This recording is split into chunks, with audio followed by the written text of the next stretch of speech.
తాకట్టులో ఉన్న బంగారాన్ని విడిపించి ఆ రోజు ఆన్లైన్ ధరకే కొంటుంది కొమ్మూరి గోల్డ్.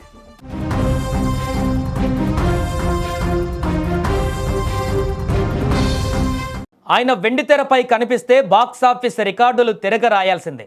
ఆయన స్టెప్ వేస్తే థియేటర్లు దద్దరిల్లాల్సిందే. కానీ ఆ రంగుల ప్రపంచానికి అవతల కన్నీళ్లలో ఉన్న సామాన్యుడికి ఆయన ఒక కొండంత అండ. సినిమా కష్టాలను స్క్రీన్ మీద తీర్చే మెగాస్టార్ నిజ జీవితంలో మనుషుల కష్టాలను తీర్చే ఆపద్ బాంధవుడు అని మరోసారి నిరూపించుకున్నారు. కేవలం వారం రోజుల వ్యవధిలో సుమారు 20 లక్షల రూపాయల ఆర్థిక సాయం అందించి 2 కుటుంబాలలో వెలుగులు నింపి మనసున్న మహారాజని మరోసారి నిరూపించుకున్నారు megastar Chiranjeevi. Chiranjeevi charitable trust ఇది కేవలం ఒక సంస్థ కాదు, లక్షలాది మందికి పునర్జన్మనిచ్చిన దేవాలయం. రక్తదానం, నేత్రదానం ద్వారా లక్షల మంది చూపును, ప్రాణాన్ని కాపాడిన చిరంజీవి కరోనా కష్టకాలంలో దేశం మొత్తం ఆక్సిజన్ కోసం అల్లాడుతుంటే స్వయంగా ఆక్సిజన్ బ్యాంకులు ఏర్పాటు చేసి వేలాది మందికి ఊపిరిపోశారు.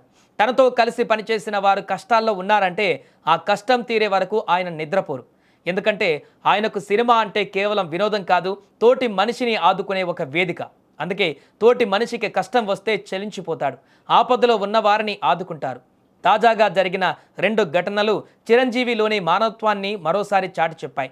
మేకప్ ఆర్టిస్ట్ శివనాథ్ హార్ట్ సర్జరీకి 10.5 లక్షలు, మాజీ మేనేజర్ కేవి నరసయ్య భార్య బైపాస్ సర్జరీకి 9.5 లక్షలు అందించారు. అలాగే ఏ అవసరం వచ్చినా అండగా ఉంటానని భరోసా ఇచ్చారు.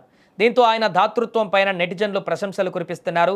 ఇండస్ట్రీలో ఎవరికి ఏ ఆపద వచ్చినా మొదట సాయం చేసేది చిరంజీవినేనని ఈ ఘటనతో మరోసారి రుజువైంది. అవార్డులు రావచ్చు, రికార్డులు పాతబడవచ్చు, కానీ ఒక మనిషి సంపాదించుకునే గొప్ప ఆస్తి అభిమానం. చిరంజీవి గారు సంపాదించుకున్నది కేవలం డబ్బు కాదు, లక్షలాది మంది ఆశీస్సులు.